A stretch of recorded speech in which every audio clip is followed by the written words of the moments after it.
जीवनात नेहमी आनंदी राहायचं असेल तर हे 10 नियम पाळा. 1. स्वतःमध्ये जगायला शिका.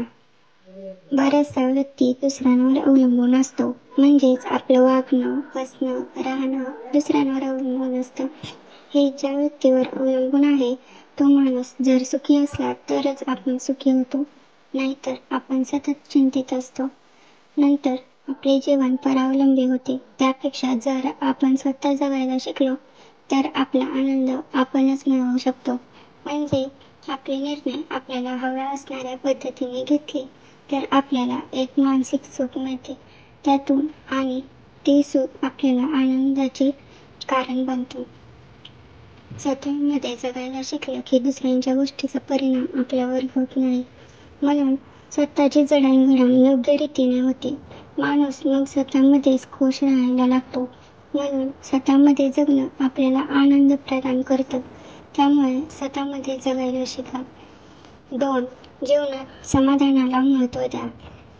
प्रत्येकाचे जीवन म्हणजे आताच्या घडीला सतत कशाच्या तरी मागे धावणे आहे असं झालंय.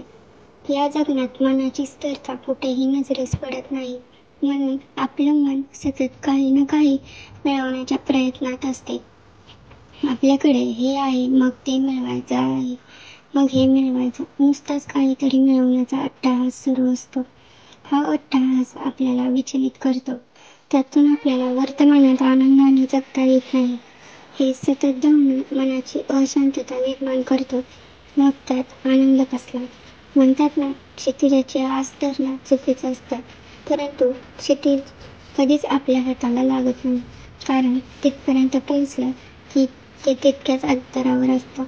म्हणून क्षितिजापर्यंत पोहोचण्याची जागा अनुभवण्याची कला आहे. तसेच मनात एक समाधान भरलं की गोष्टी मिळवण्याचा कमी होतो आणि आहे त्या गोष्टीत आपण सुखाने आनंदाने जगायला लागतो. म्हणून जगण्यात समाधान हे हवं. 3. जगापेक्षा वेगळं होण्याचा अट्टाहास टाळा. आत्ताच्या जगण्याच्या पद्धतीने प्रत्येकाला आपण इतरांपेक्षा कसे वेगळे आहोत हे दाखवण्याचा अट्टाहास असतो. माझ्यासारखा कोणी नाही असा समज मग त्यातून निर्माण होतो. परंतु सकळ सजीव सृष्टी मानव या प्राण्याला काही एक समान गोष्टी देऊन जन्माला घातला आहे हे आपण विसरायला लागतो. मग तो प्रवास सुरू जाणीवपूर्वक वेगळे दिसण्याचा, वेगळे होण्याचा, आणि मग या प्रवासात आपण स्वतःपासूनच वेगळे व्हायला लागतो. जेव्हा स्वतःपासून माणूस वेगळा होतो त्यावेळी सुखी कसा राहू म्हणून आपण प्रत्येकापासून वेगळे नाही आहोत तर सगळ्यातलेच एक आहोत हे ज्या वेळेला स्वीकार करू तेव्हा आपल्या जगण्याला आनंदाचे उधाण येईल. 4. परिस्थितीशी जुळवून घ्यायला शिका. आपल्या जगण्यात एखाद्या गोष्टीची, वेळेची, ठिकाणाची, व्यक्तीची सवय नसली की किंवा ते ठिकाण, ती व्यक्ती, ती वेळ, ती गोष्ट आपली नेहमीची नसेल तर मग आपल्याला त्या व्यक्तीसोबत राहणं अवघड वाटायला लागतं. ती वेळ कधी निघून जाईल असं वाटायला लागतं. त्या ठिकाणाहून आपण मग पळ काढायला लागतो. त्या गोष्टीची टाळाटाळ करायला लागतो. परंतु असं परिस्थितीशी पळ काढून काहीही मिळत नाही. त्या परिस्थितीत आपल्याला जगायला शिकले पाहिजे.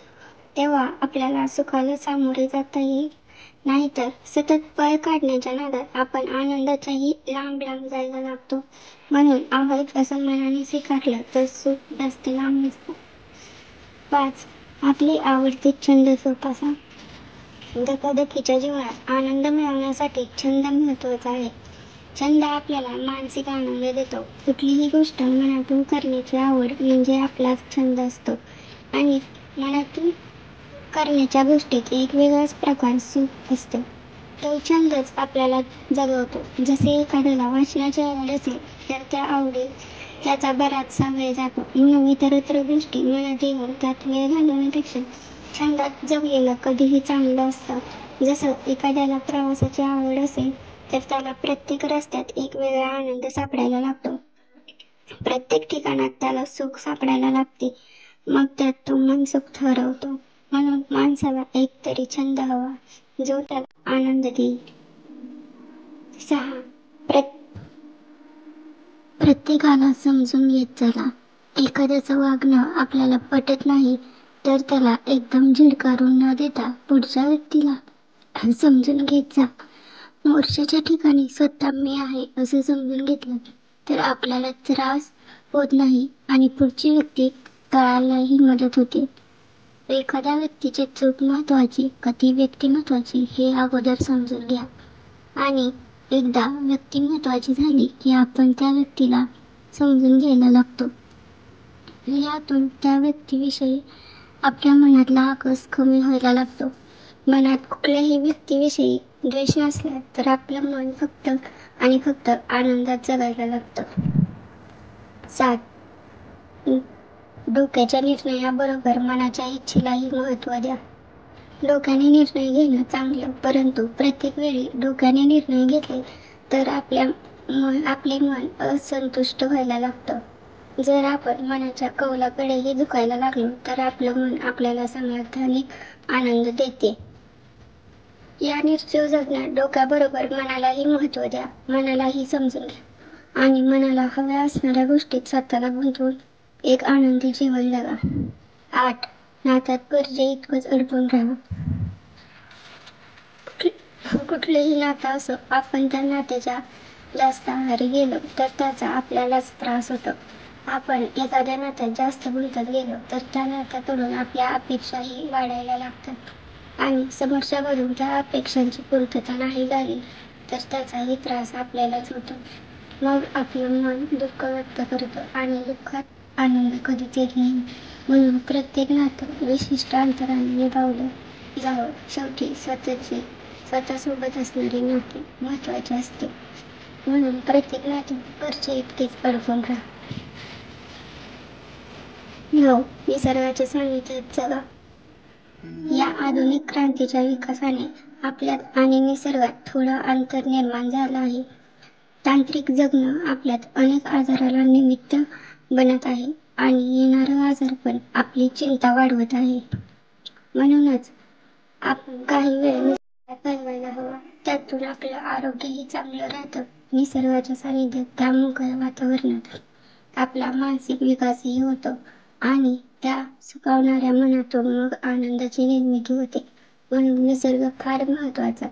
आपल्या जीवनात जसं की पक्ष्यांचा किलबिलाट आपल्याला आनंद देतो, मनसोक्त वाहणारी नदी पाण्याबरोबरच सुखही देते. आपल्याला झाडंही सावली सोबत आत्मिक आनंद देतात. फक्त निसर्ग मनातून बघा. 10. लहान मुलांमध्ये वेळ घालवा. निरागसपणात एक वेगळंच सुख असतं आणि निरागसपणाचं अत्यंत चांगलं उदाहरण म्हणजे लहान मुलं आहेत.